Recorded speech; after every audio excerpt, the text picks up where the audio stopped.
Oi pessoal, mais um vídeo, porque muitas pessoas falam o seguinte, ou pensam nos meus vídeos: não, o povo vai desconfiar porque você só faz filme de sucesso, né, no seu universo paralelo, sabe? Seu universo paralelo, porque você rouba os filmes, né?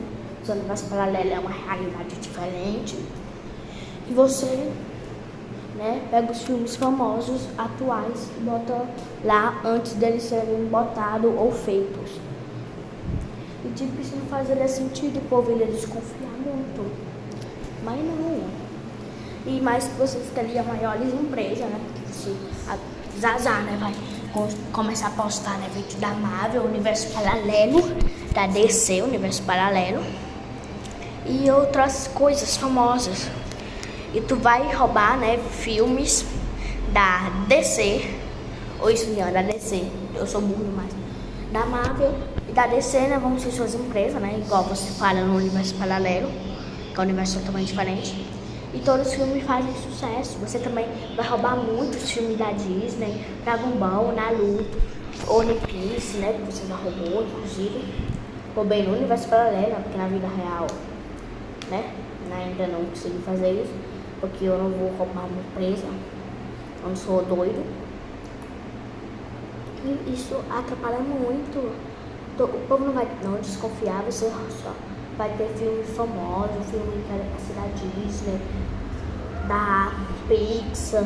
O povo vai desconfiar, não vai. E aí por que não vai? Mas uma coisa, primeiramente, muitos podem usar o argumento que a Marvel e a DC não têm rivais além deles mesmos. Errado, meu jovem gafanhoto. Por que eu chamei vocês de jovens gafanhoto? Não sei. Errado. Mande uma coisa. Calma, pessoal, não se preocupe, isso daqui é fake, porque ó, filmes fracassados quer falir aos estúdios. Algum desses filmes fracassados eu vou pegar pra mim, então eu vou ter filmes fracassados. E não vai ser um fracassado, porque você vai ter a Marvel e a DC, que são empresa grande. A Disney uma vez fez um filme que ia falindo a DC. Pegar a DC, a Disney. Eu vou pegar alguns filmes da Disney. Olha, tu não vai ter rival. Né, tipo, filmes da vida real, eu não vou ter rival mesmo, né? Não da vida real, mas atores reais e não meros, né, meras 3D. Eu vou ter esse rival, porque esses filmes é de cinema. E adivinha o que você tem no cinema? Filmes da Disney, mesmo não sendo tipo filmes com atores, mas são rivais da DC e da Marvel. Disney, essas coisas rivalizam nos cinemas. Pessoas compram da Disney, né, que é uma animação, e outros preferem coisa da Marvel e da DC. Aí se você vai pegar, então não vai ter rival não. Eu vou pegar poucos filmes, tipo de uma empresa, aí eu vou pegar ela do Zelo, de outra empresa, né, tipo a Disney, eu vou pegar o Rei Leão e alguns filmes que fracassaram em 2023. Não fracassaram, mas tipo gastaram milhões e receberam 2 milhões a mais. Então foi um belo de um fracasso. E até filmes que eles gastaram bilhões, milhões, e eles ganharam milhões. Enquanto eles gastaram bilhões, ganharam milhões. Ou então ganharam tipo 75% do que eles gastaram, mais os funcionários. Então, tipo, gastaram mais e receberam menos. Né? Então, sim, eu vou ter alguns filmes desses. E também a Disney, eu não vou pegar tipo, filme de princesa. Eu não vou roubar a Disney, nem o filme de princesa. Além do filme Aladdin 1, 2 e 3. Que, inclusive, o 2 e o 3 recebeu muita crítica. Então, tipo, não ganhou muito com o Aladdin 1. E nos animes tu não vai ter rival. Errou. No início eu não vou ter rival mesmo não. Dragon Ball no início eu não vou ter rival. Nem Naruto, nem One Piece. Por quê? Porque eu também vou pegar Demon Slayer. É fácil. 4 anime, que é um dos únicos que rivalizam. Há muitos anos, bem do ano 2000 e pouco. 2003, 2002. é o One Punch Man, né? O filme lá do Saitama, né? Na verdade, o anime. E só. Mas tipo, 2021, 2022 e 2023 apareceu muitos animes que rivalizam com Dragon Ball. Inclusive, tipo, um tal de anime aí é o da... Tem uma menininha chamada Anya. Eu vou roubar. É porque sou eu. Né? E aí, pronto, aí a única rival é o filme da... O anime da Anya que rivaliza. Da Anya. Que rivaliza com o Dragon Ball. E One Piece, esses outros aí. Não. Tem muitos animes aí de espadas, de isekais. É esse o nome? Eu acho que é, não sei. Isekais. Tipo, esses animes rivalizam com Dragon Ball. Inclusive, muita pessoa tá esperando, ansioso, a segunda, terceira e quarta temporada. Vou pegar algum desses animes, mas a maioria eu vou deixar no ar. Vou pegar lá o que tem o Garoto Isekai, que vai para outro mundo e consegue um ferri de estimação. E aquele lá, né, que era um mago fracassado, na verdade um domador fracassado, e doma 3 criaturas raras, lendárias. Tipo, ele é um domador que só, tipo, poucas pessoas, ninguém além dele consegue domar mais de uma criatura. E ele pode domar um horror. Né? Tipo, esse anime aí, aí pronto, não tem mais rival. Não, tem muitos. Tem muitos isekais que rivalizam com esses animes. Eu pesquisei, né, na internet os animes. Na verdade eu não pesquisei, né? Eu achei alguns animes que estavam sendo muito esperados. E o que eu fiz? Decidi pesquisar e achei alguns vídeos. Tem um horror de anime que estou esperando a segunda, terceira e quarta temporada. E esses animes eu não vou roubar, ou então eu não vou ter rival. E o povo vai começar a desconfiar. E também na Disney, eu não vou roubar nenhum filme, nem de Aladdin, Rei Leão 1, Rei Leão 2, Guarda do Leão, né? Porque vou roubar filmes famosos até hoje e séries, porque meu canal é pra criança. Eu não sei se você sabe, mas meu público é criança. E esse aviso aqui é falso, fake nele. Só pra assustar vocês. Que é filmes que fracassaram. Tipo, eu não vou pegar tipo, muito filme. Os próprios carros, né, do Relâmpago McQueen. Eu não vou pegar. Shrek, aí eu pego. E Gato de Bota também pego. Mas os outros, sei lá, como Fu Panda, eu pego. Né? Mas outros, tipo, Branca de Neve, nunca nem assisti. Mas sei que é bom porque já vi algumas cenas. Menos o final, que é bem ruim. Né? Tipo, ela é assediada. É porque o príncipe vai beijar ela, que faz o menor sentido, mas tá, né? Esse filme aí eu não vou copiar, nem Frozen, nenhum desses filmes eu vou roubar. Filme de princesa, Deus me livre, eu não gosto, então eu não vou roubar. E também é o filme que faz muito sucesso na Disney, então não teria rival. Então, não vou roubar. Tanto isso é que alguns deles se tornam um grande sucesso e até viram uma franquia, outros lutam para recuperar o seu orçamento. Alguns deles são um desastre de bilheteria, a ponto de levar seu estúdio à falência. Tô falido! Tô falido! E são esses filmes que iremos ver no vídeo de hoje.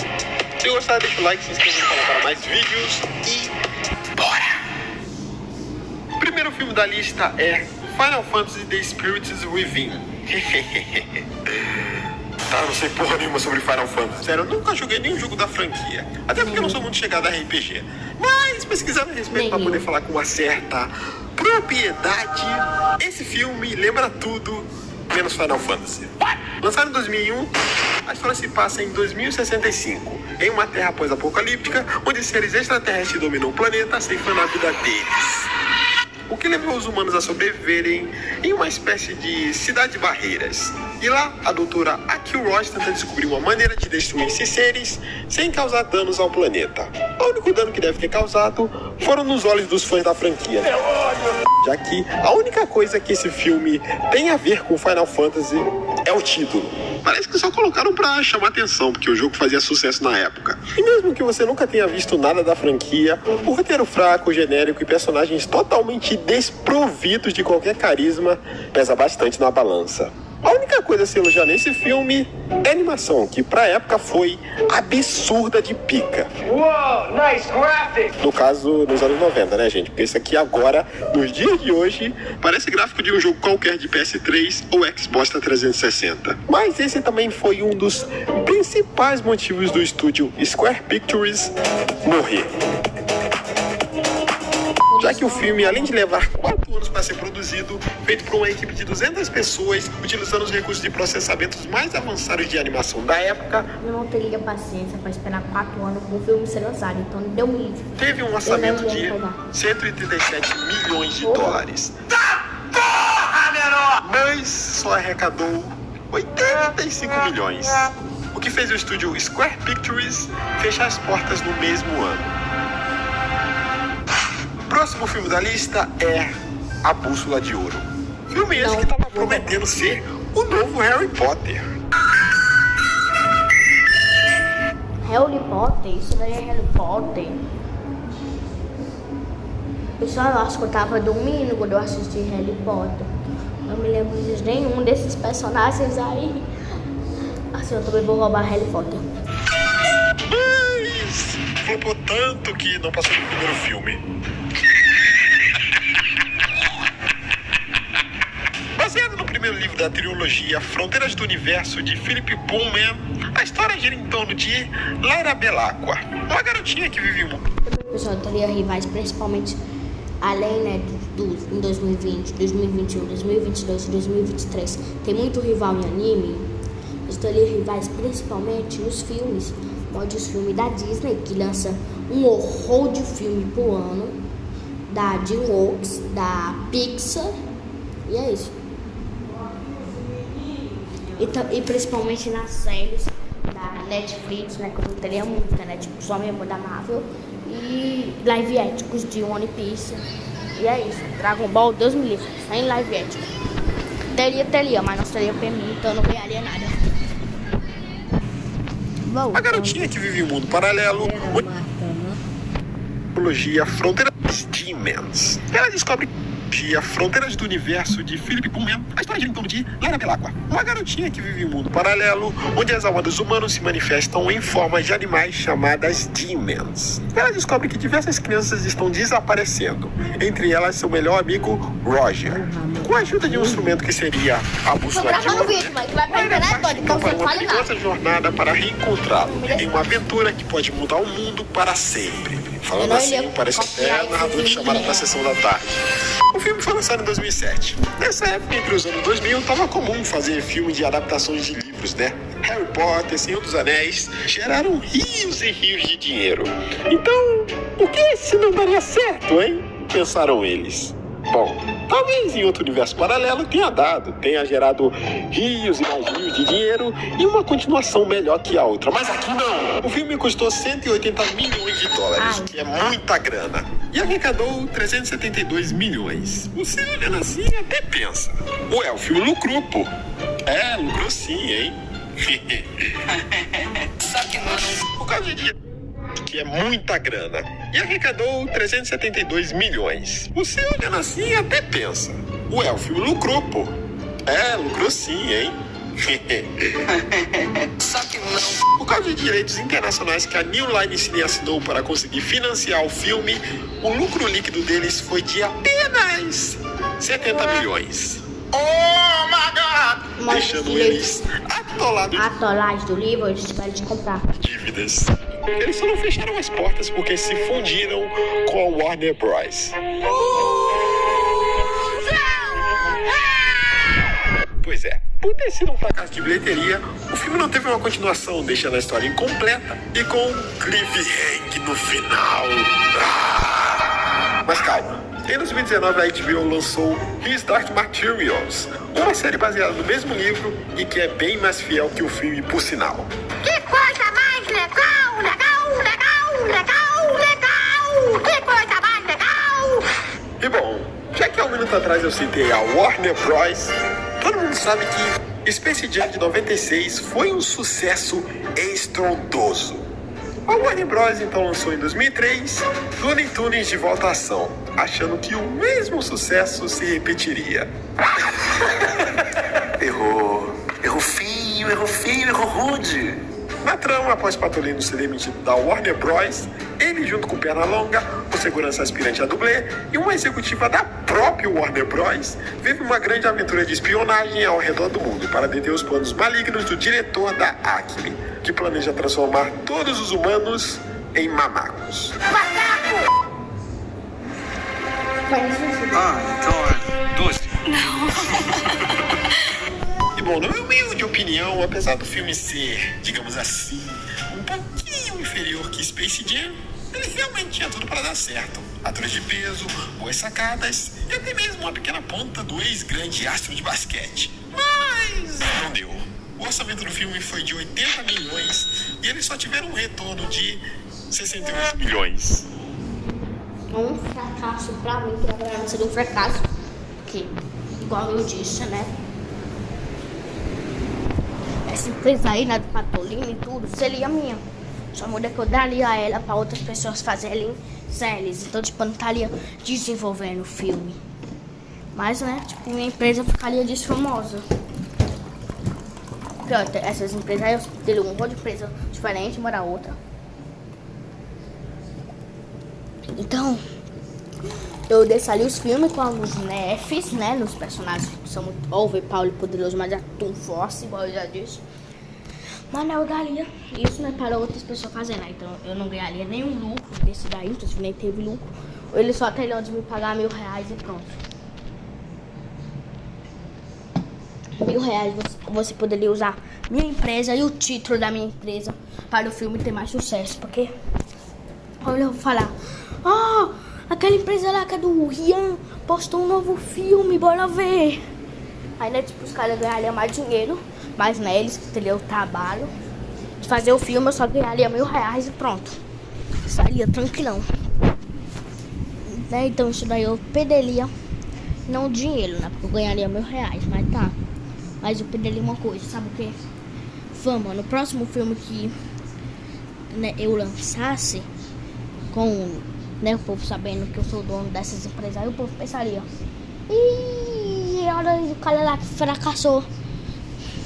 Olha o cara lá que fracassou há pouco tempo. Aí, né, eu teria menos lucro no meu próximo filme. Mas nada de complicado, só baixo um pouco o lucro que eu ganhei, mas ainda sairia lucrando. Isso fez a Warner Bros. Aí recuperaria o dinheiro. Fechar o estúdio Warner Bros. Feature Animation, que foi responsável pela animação.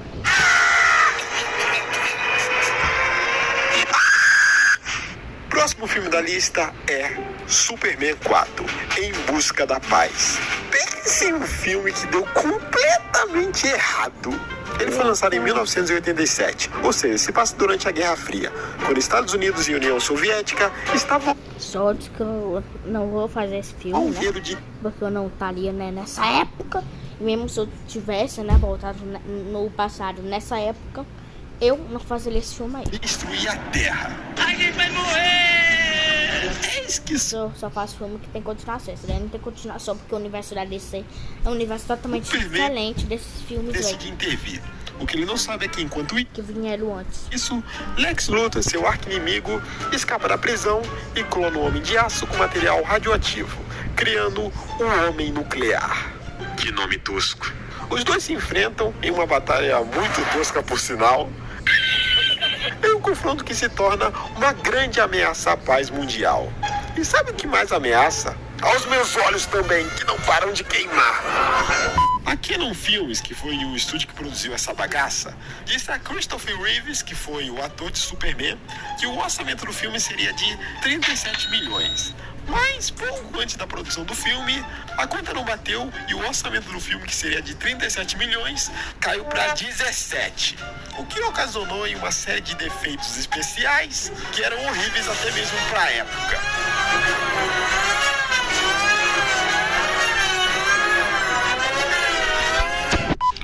O efeito especial ruim é meu filho. Livro sem pé nem cabeça e 40 minutos de filmagem deletadas. E pra você ver como esse filme é uma trolha de bosta. Mano, tem uma cena desse filme que eu simplesmente não consegui tancar.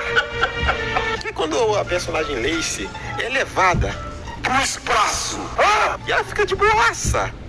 A falta de oxigênio nem deve ter incomodado ela, né? Quando ela voltou pra Terra, hein? A atmosfera terrestre nem ia queimar ela em 1000 pedaços. Como é que eu vou levar esse filme a sério? Enfim, o filme foi um fracasso completo, tanto que o ator de Superman se arrependeu publicamente de ter gravado o filme, dizendo que o projeto, abre aspas, foi uma catástrofe do começo ao fim. Depois disso, os direitos do Super voltaram para a Warner, que encerrou a era Christopher Reeves como Superman. Mas outra parada curiosa é que no mesmo ano que foi lançado... No caso, né, eu compraria o direito do Superman para mim. E depois, né, de comprar, né, o Superman para mim, né, eu, logicamente, sendo inteligente, eu também compraria os direitos do Nuclear, né, porque ele vai ser importante no futuro, na DC, né, na série animada lá, como é o nome? A Liga da Justiça Animation, é algo assim. Animation é animação. Não é Animation o nome, mas tipo, tô falando Animation pra vocês saberem que é uma animação e não um filme. É uma série da Liga da Justiça, né? Que inclusive lá para o episódio 100, 200, eu não me lembro.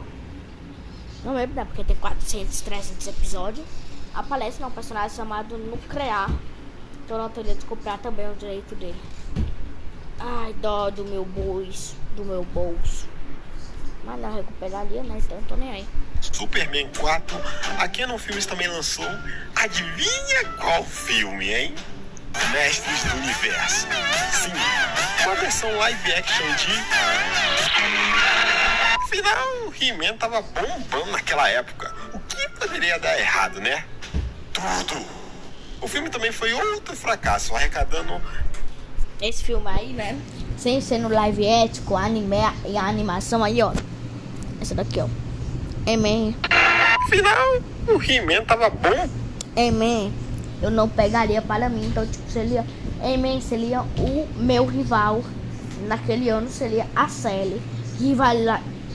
A Sally, rival da minha Sally. Das minhas Sallys. E também a minha rival dos bonecos, né? Porque fizeram o boneco dos personagens. Então, né, tipo, a venda dos bonecos desse filme, dos filmes que eu lançasse, porque, ó, rival da Sally. Então, tipo, ou a minha Sally seria um fracasso, ou minha Sally, né, minha Sally sendo rival deles. Então, tipo, uma das Sallys sairiam ganhando mais dinheiro. E também os bonecos, que essa série aí, né, prejudicaria o meu orçamento em bonecos da minha própria Sally. E também dos meus filmes da Marvel e da DC também. Mas a venda do boneco dele seria muito grande, então... Mas nada, né, que eu não poderia coisar, né? Porque a Marvel se lidou com isso facilmente. Porque a Marvel não tinha nem isso, né, na época, então... É Dragon Ball, né? A venda de boneco, né, da época. Muitos bonecos do Goku saíam, né? E isso daí, né, me prejudicaria, porque muitas pessoas, crianças, queriam comprar o boneco dele e não do Goku. Então, tipo, mas o Akira Toriyama levou isso muito bom. Não teve nem gasto. Então, eu sairia de boa. Naquela época, o que poderia dar errado, né? E eu só não roubaria por isso, porque seria um rival meu, também porque eu não conheço a série. Só sei que é muito famosa. O filme também foi outro fracasso, arrecadando 17 milhões de um orçamento de 22 milhões de dólares. O que também contribuiu para a falência da empresa. E foi vendida no ano seguinte para uma empresa chamada Pathé. Para anos depois, em 1994, ser extinta. Hasta la vista, baby. Outro filme que foi um desastre completo foi Battlefield Earth, ou em português, A Reconquista, estrelado por John Travolta, que quase teve sua carreira destruída por causa desse estrume de filme, já que ele foi um dos principais cabeças por trás. Para você ter uma ideia, O maluco ficou anos batendo de porta em porta procurando um estúdio para adaptar essa obra. Só que praticamente todos os estúdios rejeitaram essa ideia. Não tem ninguém! Que foi baseado em um livro do escritor Ronald Hubble, que era simplesmente o fundador do movimento religioso chamado Cientologia. Ih, rapaz. Já dá pra ter mais ou menos uma noção do porquê nenhum estúdio quis trabalhar com isso. Até que uma produtora independente chamada Franchise Pictures cometeu sepulcro, não pesquiso o que é isso, ao aceitar adaptar essa obra.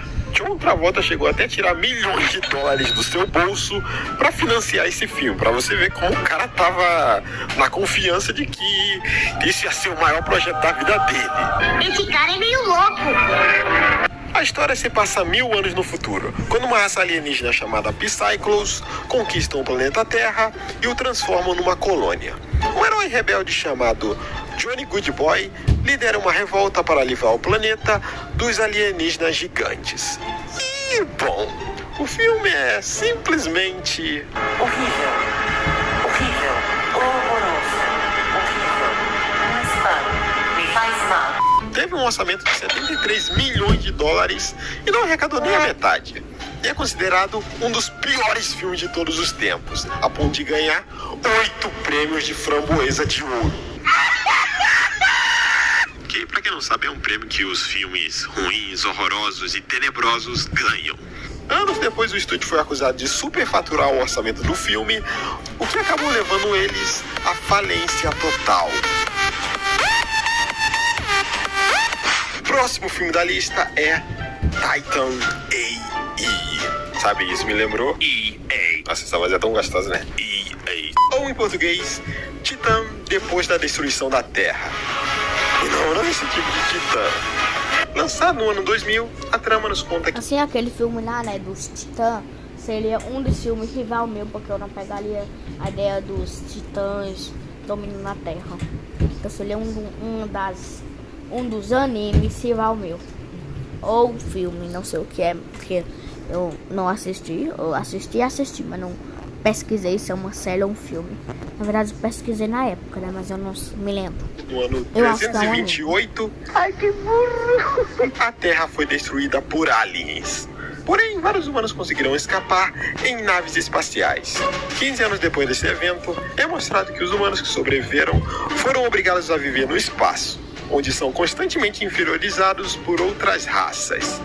E nisso vemos um jovem chamado Kale, que descobre que possui um mapa geneticamente codificado para chegar ao Titã, a nave espacial que detém o segredo para a salvação da raça humana. Eu só espero que a salvação que ele almeja não seja cometendo um genocídio. Enfim, ele se junta a um grupo e parte em uma jornada atrás desse Titã, antes que os aliens o encontrem e o destruam. E sabe o que me deixa mais intrigado sobre esse filme? E não foi porque eu comi muito trigo. É que esse filme é bem maneirinho até. Tipo, rola umas paradas meio clichê, mas a história é boa, a animação é bonita, teve bons elogios por parte da crítica e até foi indicada a vários prêmios. Mas isso não salvou o estúdio da falência. No caso, a Fox Animation Studios. O filme teve um orçamento de 75 a 90 milhões de dólares e só teve um retorno de quase 37 milhões.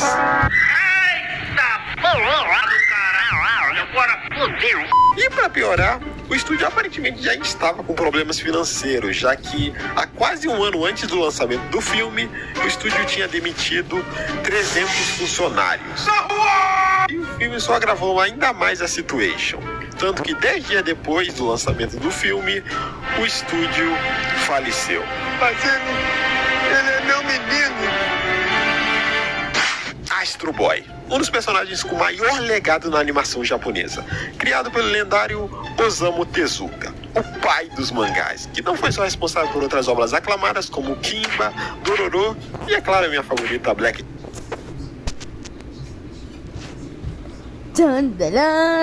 Kimba seria um dos filmes, né, que eu roubaria para mim.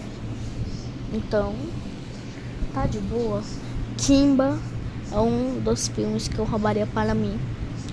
Então, tipo, se o povo viesse falar que eu tava copiando o mangá, eu ia falar, quem criou o mangá foi eu, então copiar esse filme, então copiar essa série, né, esse anime, né, que na verdade é um anime, esse anime no meu filme da Disney, né, que seria um filme meu, né, o Rei Leão, eu falaria, e daí, não é uma cópia, é só inspiração, não é uma cópia, é uma inspiração. E pronto, então... Como também popularizou o estilo de anime que conhecemos hoje em dia, com personagens de olhos gigantes e cabelos espetados. Mas voltando ao que interessa, com o passar do tempo, Astro Boy foi ganhando várias adaptações diferentes. E a que eu vou falar nesse vídeo é a versão de cinema feita em 3D e lançada em 2009, sabe? Aquela que foi dublada pelo Rodrigo Faro. Eu não acredito no que eu ouvi. Não acredito no que eu ouvi, não pode ser verdade isso que eu escutei agora. A trama se passa no futuro, na cidade espacial de Metro City, onde o gigante cientista Dr. Tena acaba perdendo seu filho em um acidente. Tira ele, meu menino! Inconformado com o acontecido, ele então decide construir um robô para substituí-lo. Assim nasce Astro Boy. Porém, quando o doutor percebe que sua criação não seria capaz de suprir a sua carência, Astro acaba sendo abandonado, onde terá que aprender a sobreviver sozinho. E ao mesmo tempo, tenta buscar o seu lugar junto com os humanos. Pois é, né? Que história linda. Mas o filme foi um tremendo fracasso, tanto no Japão quanto nos States, tendo um orçamento de 65 milhões e uma bilheteria de 42. Talvez porque fazer um filme sobre uma obra que fez sucesso há uns, sei lá, 50 anos atrás, não seja assim uma ideia tão boa. Ou o público só rejeitou essa adaptação por ser ruim? De qualquer forma, esse foi o último filme produzido pela Imagine Animation Studios, porque depois disso foram de filmes filmes para as empresas famosas, não filmes que deram prejuízos para empresas famosas.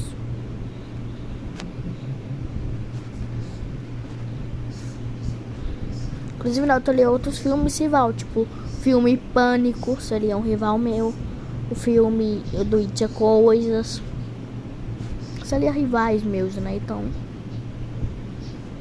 esse trailer tá muito top, eu já vi.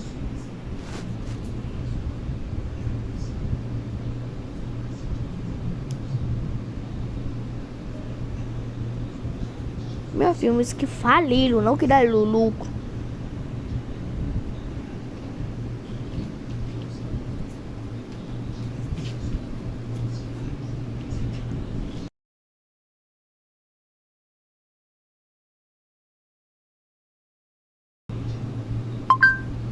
Filmes que faliram empresas como Disney.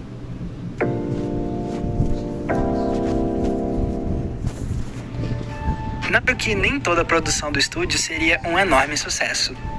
Várias animações da Disney falharam nas bilheterias e entraram pro grupo de longas do estúdio que foram caindo no esquecimento. Mas de todos esses filmes, aquele que é considerado um dos maiores fracassos é O Caldeirão Mágico, de 1900. Eu copiaria esse filme. Mano, ele foi lá pra rua, não se preocupe.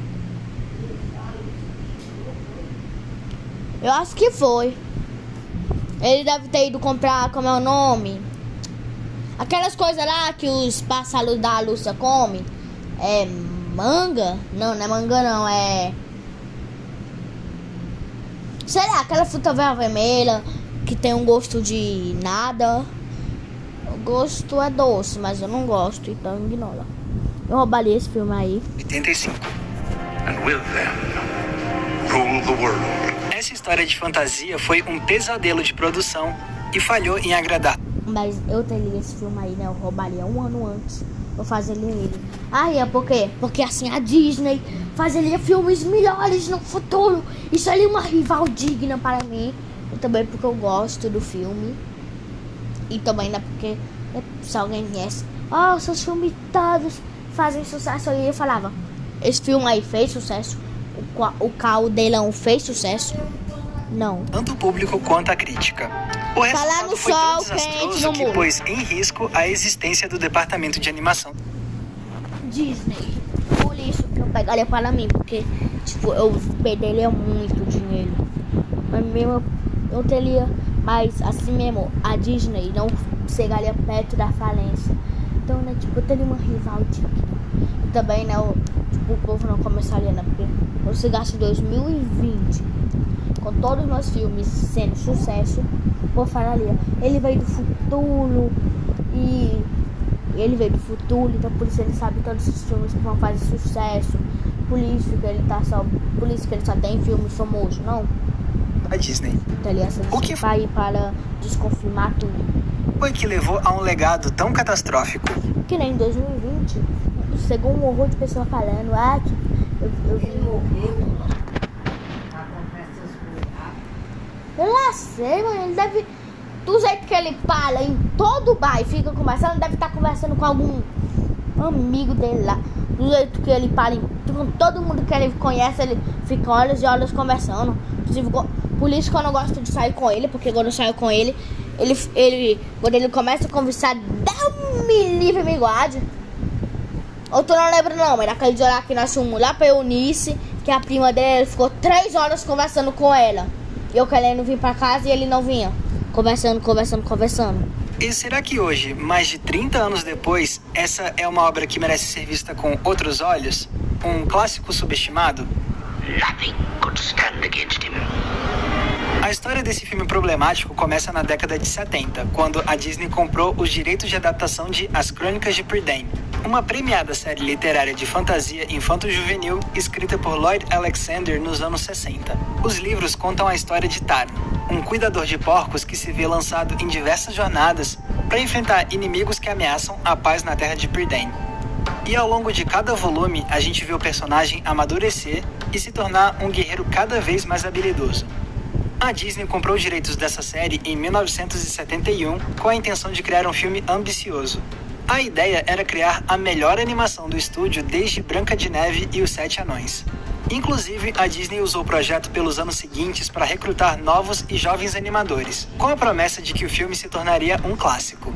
Entre esses animadores estavam pessoas como Tim Burton e John Lasseter, que mais tarde seria responsável por comandar a Pixar. Só que logo começaram alguns dos problemas que afetariam o Caldeirão Mágico. Em 1979, um dos melhores animadores da Disney, Don Bluth, decidiu sair da empresa, insatisfeito com a forma como o estúdio estava liderando o departamento de animação. E ele não foi embora sozinho. Don Bluth levou com ele outros 13 animadores. Sobraram então alguns poucos veteranos da Disney e os jovens animadores recentemente contratados, que ainda precisavam de mais experiência. Para que esses jovens profissionais pudessem... Um dia eu falar, mas vai que você seria uma empresa nova, você iria falir com esse filme, porque esse filme é de 1900 e pouco. Não, porque esse filme ainda tem tipo muitos filmes de 1900 e até filmes de 1800 que eu pego ali, né? Tipo Jurassic Park 1, 2 e 3. Filme de 1880 e pouco, 1990 e pouco, não, eu errei, calma. 1980 e pouco, 1890, não, 1900 e pouco, 1800 e pouco, não, até eu tô me confundindo. Jurassic Park, também né, o filme Kong, A Ilha da Caveira, Godzilla, né, são filmes tipo, né, de 1980 e 1990, então tipo, são filmes da mesma época desse filme aí, então não falaria. E também não teria né, os animes de 1980 e 1990, né, que é o Kimba, Leão Branco e Dragon Ball clássico e o início do Z, talvez. Ei, Salá, ei, Salá, não vou lembrar a música. Mais, a Disney optou por adiar a produção de O Caldeirão Mágico. Outro desafio foi o fato de que o estúdio teve muito trabalho para decidir como adaptar a série de livros em um filme só. Isso tomou tanto tempo que a produção continuou sendo adiada. Quando ela efetivamente começou, já tinham se passado 10 anos desde a compra dos direitos de adaptação. Era 1981 e agora a Disney tinha planos ainda mais ambiciosos para O Caldeirão Mágico, porque agora era possível criar animações geradas por computador. Sabendo que isso faria o Caldeirão Mágico se destacar ainda mais, ficou decidido que as novas técnicas digitais seriam usadas. Fora isso, a década de 80 parecia um bom momento para lançar um longa animado de fantasia. Nos Estados Unidos, o jogo Dungeons & Dragons tinha se tornado um fenômeno. E desenhos como He-Man provaram que uma história com heróis, espadas, castelos e vilões sombrios poderiam ter muita popularidade com o público jovem. Mas os problemas continuaram quando começou a produção de O Caldeirão Mágico. Um dos principais era o fato de vários animadores terem trabalhado em equipes separadas, sem dialogar entre si. Isso levou a uma grande falta de coesão no projeto, com profissionais animando cenas sem entender direito como elas se encaixariam com o restante do produto final. E também não ajudou muito o fato de vários profissionais da Disney terem se juntado a outros animadores da indústria em uma greve que durou 10 semanas em 1982.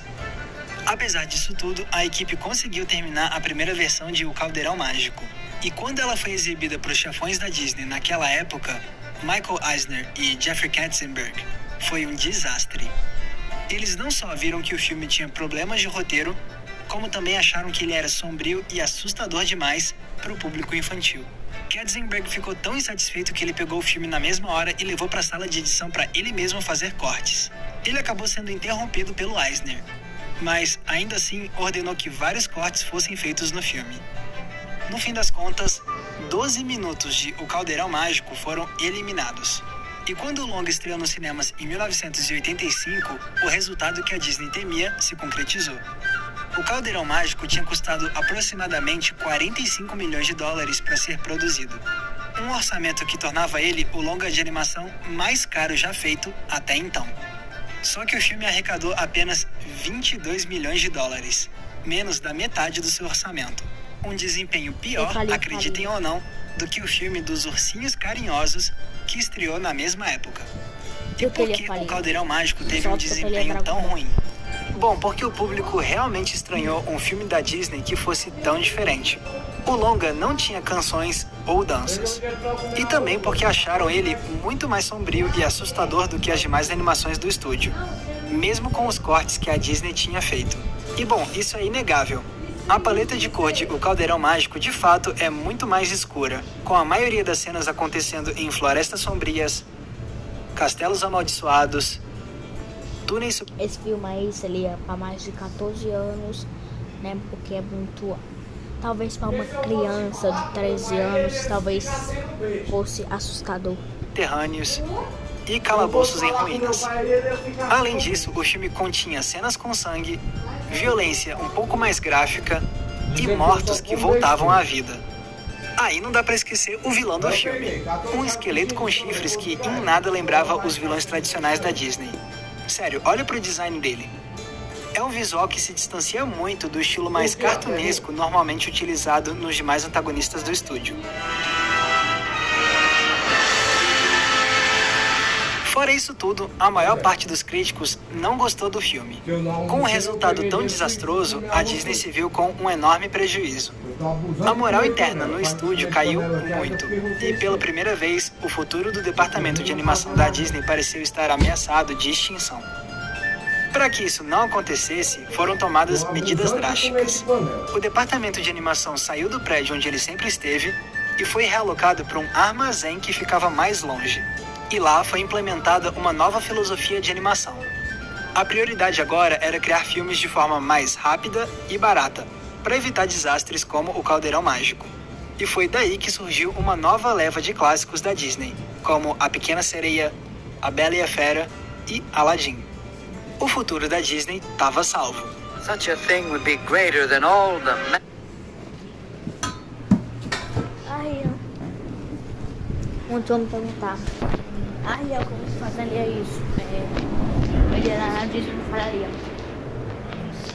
Eu, tipo, na verdade, eu não falaria simplesmente isso. Para fazer um filme da Disney e tal, e da minha empresa. Nós falariam, mas né, eles mudariam para esses clássicos, para eles poderem lucrar. Então, eu ajudaria e o gasto vinha tudo para mim.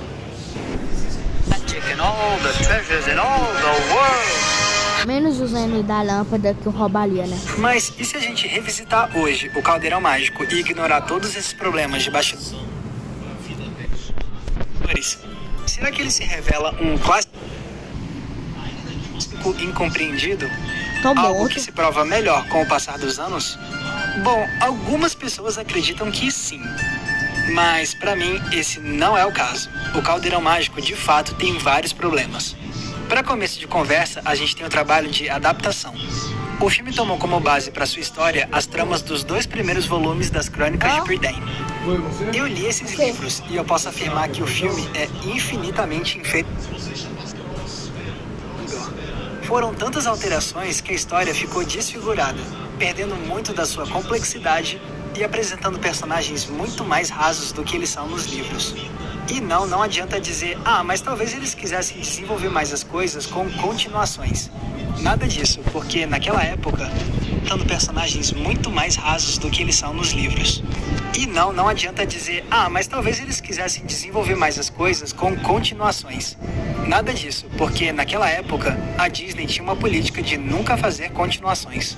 Isso significa que, desde o começo, a intenção era fazer apenas um filme das Crônicas de Prydain e pronto.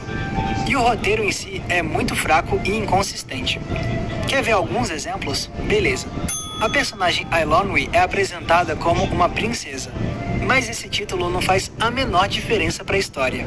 Em nenhum momento o fato dela ser uma princesa tira eles de enrascadas ou tem alguma consequência, e nunca é revelado de qual reino ela é herdeira.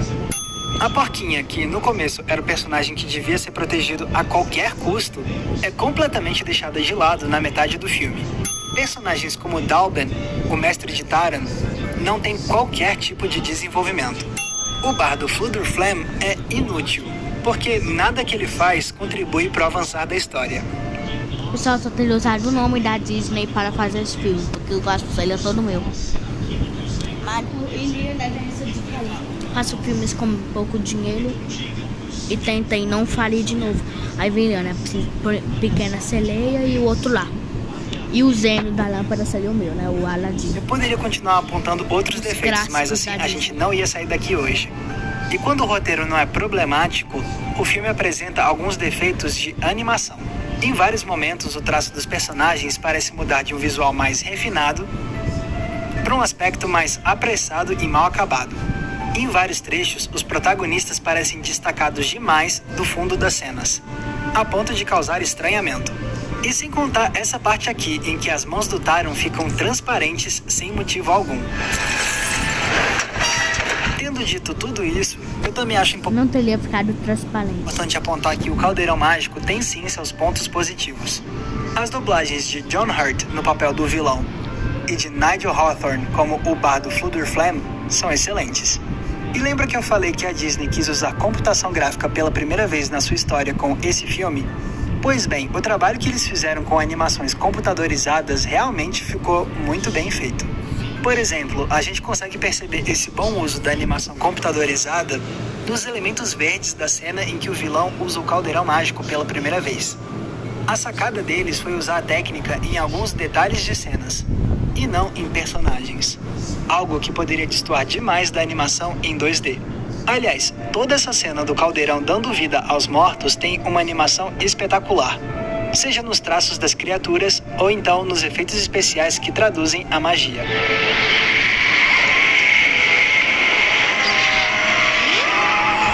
Infelizmente, esses pontos fortes não são o suficiente para salvar o Caldeirão Mágico. No fim, o resultado é um filme com personagens esquecíveis e uma trama fraca. Mas existe esperança para quem leu as Crônicas de Prydain e sonha com um filme que faça jus à obra original. Porque em 2016, a Disney anunciou que vai readaptar esses livros com um reboot. A ideia é fazer uma série de filmes e deixar ainda mais no esquecimento o desastre que foi o Caldeirão Mágico. Nesse caso, só resta esperar e ver se o estúdio vai conseguir se redimir. Porque, sem dúvidas, Taran e seus colegas merecem uma segunda chance, para que eles não sejam para sempre relembrados como os responsáveis por quase quebrar o estúdio de animação mais famoso da história. Então é isso, galera. Muito obrigado por terem conferido o episódio de hoje. E se vocês gostam do nosso trabalho e querem nos ajudar a continuar produzindo vídeos, considerem com bastante carinho a possibilidade de se tornarem...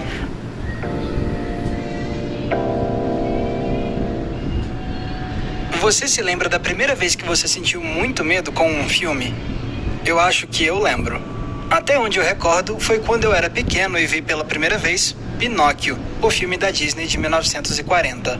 O que muitos de vocês devem compreender, já que muitas crianças ficaram impressionadas quando viram adultos explorando crianças inocentes e, pior ainda, meninos sendo transformados em burros para depois serem comercializados. Mas não foram essas coisas que me deixaram com muito medo. Esse feito pertence à grande ameaça final da história, a baleia. A baleia Zoate. Lembrando, Pinóquio seria da Disney, porque não vou falar a Disney, né? Então, Pinóquio seria o meu maior, no ano, um dos meus maiores rivais da Disney em filme. Chamada Monstro. Eu lembro de ter ficado apavorado com essa criatura. E, claro, outros filmes da Disney já tinham me deixado assustado antes. Mas com a baleia foi diferente. O que eu sentia com ela não era só uma apreensão. O que eu senti foi assombro. Foi aquela sensação de estar apavorado e fascinado ao mesmo tempo. De você não conseguir tirar os olhos daquilo que está te dando medo. E isso foi uma experiência nova para mim naquela época. Foi algo tão marcante que até hoje eu fico pensando nisso. E foi assim que nos últimos dias eu me peguei questionando, afinal, por que a baleia de Pinóquio me assombrou tanto? Pois bem, eu refleti bastante e eu acabei não só aprendendo muito sobre essa criatura, mas também apreciando ainda mais a relação que eu construí com ela na minha mente. E para explicar melhor isso tudo, vale a pena a gente conhecer melhor de onde veio essa baleia. A criatura tem a mesma origem do próprio Pinóquio, o livro de Carlo Collodi, publicado em 1883. A diferença é que no texto original, Pinóquio confronta um tubarão enorme, não uma baleia. Mas quando a Disney decidiu adaptar a história, eles preferiram mudar para uma criatura que já é naturalmente gigantesca. E além disso, colocaram um nome nela: Monstro. Um nome que reflete exatamente o que o Walt Disney imaginava para essa cena. Ele queria uma sequência que construísse o suspense pouco a pouco e que demonstrasse a força colossal dessa baleia. Então, para cuidar dessa parte do filme, eles escolheram o animador Wolfgang Reitherman. E isso não foi à toa. Afinal, Reitherman viria a se tornar o responsável por algumas das cenas mais assombrosas dos primeiros clássicos da Disney. Dentre elas tem a do ser espantoso dentro do espelho da Rainha Má de Branca de Neve, a batalha entre o Tiranossauro Rex e o Estegossauro em Fantasia, a aterrorizante perseguição do Cavaleiro Sem Cabeça em As Aventuras de Ichabod e Senhor Sapo, e a Malévola em forma de dragão no clímax de A Bela Adormecida. Ou seja, o Reitherman sabia como animar personagens e cenas assustadoras e de alta tensão. E o trabalho que ele fez com a baleia de Pinóquio é mais uma evidência disso.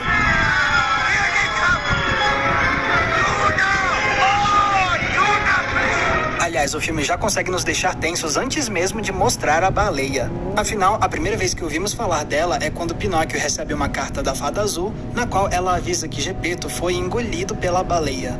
E o grilo falante já deixa bem claro que a reputação dela não é nada amigável. But this monstro, I've heard of him. He's a whale of a whale. Why, he swallows whole ships alive. Com isso, o filme estabelece um grande senso de antecipação na gente. Antes mesmo de ver a criatura, já entendemos o quão temível ela é. Então, durante um bom tempo, ela permanece na nossa imaginação como essa ameaça sem face. E o senso de antecipação vai só aumentando depois que o Pinóquio entra no mar e pergunta para as criaturas se elas conhecem a baleia. Nessa hora, o roteiro adota a técnica de repetir algo 3 vezes para consolidar uma ideia ainda mais com o público. Pinóquio pergunta uma vez pela baleia e os peixes fogem em pânico. Depois é o grilo que pergunta e obtém a mesma reação. E o mesmo acontece uma 3ª vez. A mensagem ficou clara: ninguém ousa sequer falar da monstro.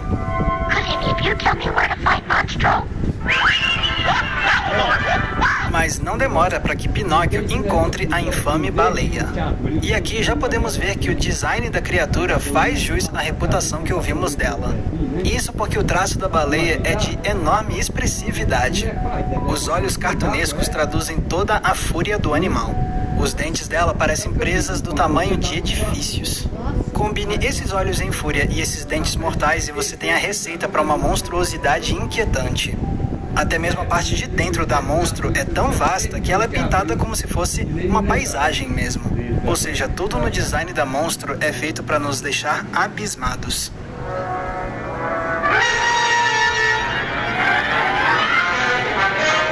Eis Eis então que o Pinóquio bola um plano para eles escaparem de dentro da baleia. Fazer uma fogueira para que ela espirre. E poderia até ficar meio cômico ver a monstro prestes a espirrar. Mas a forma como eles animaram a criatura envolta em fumaça, na verdade só faz ela parecer ainda mais assombrosa, como uma ameaça surreal que escapou do inferno.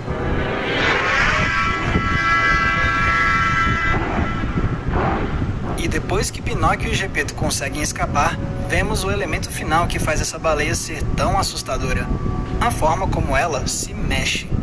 Porque a animação que fizeram para os movimentos dela traduzem perfeitamente o horror que a monstro representa.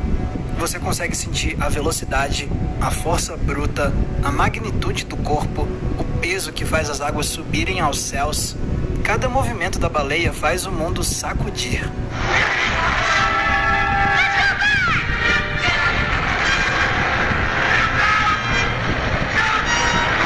Já deu pra ver então que a forma como eles constroem cinematograficamente a baleia de Pinóquio é um dos maiores fatores para torná-la assustadora.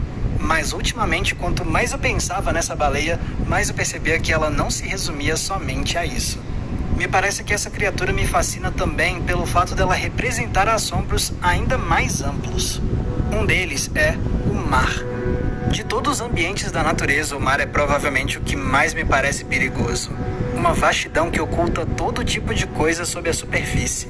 Um mundo inteiro de profundezas que, até hoje, não conhecemos totalmente.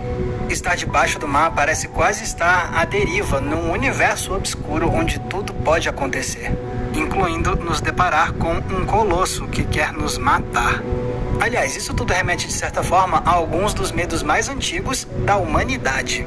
Basta lembrar de quantas religiões de milênios atrás contavam histórias sobre seres gigantescos e mortais que habitavam os mares. É o que vemos inclusive na própria Bíblia, que fala de uma monstruosidade dessas. O Leviatã, uma criatura monumental e marítima capaz de destruir qualquer coisa, a não ser o próprio Deus. Não é à toa, inclusive, que com o passar do tempo o termo Leviatã passou a ser usado também para designar de forma mais poética aqueles animais reais e enormes, como a própria baleia. O que revela muito sobre como esse animal pode mesmo nos remeter aos nossos pavores milenares. Mas a questão é que uma baleia não é um monstro de fantasia. Ele é um ser vivo muito real. E acho que isso também me impressionou muito quando criança. Porque eu estava acostumado com ameaças como o dragão de A Bela Adormecida ou o demônio na montanha de fantasia. Mas ao contrário deles, a baleia não era uma criatura saída das lendas.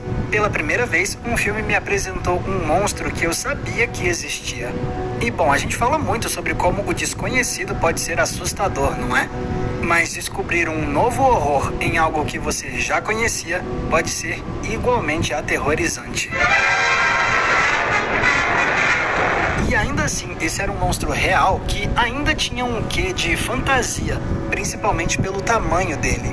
Afinal, é meio difícil de assimilar que uma criatura de verdade possa ter dimensões tão colossais, que algo dessa magnitude possa mesmo existir. Agora, imagina isso se voltando contra você.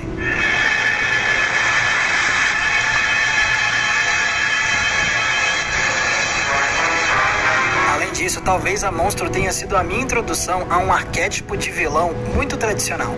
O vilão, força da natureza. Força da natureza porque essa é uma ameaça desumanizada e implacável. Com ela, nada pode ser negociado. Só resta tentar sobreviver mesmo.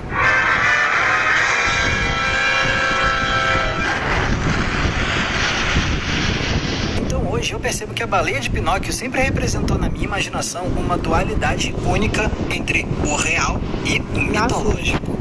Tô nem aí, tchau.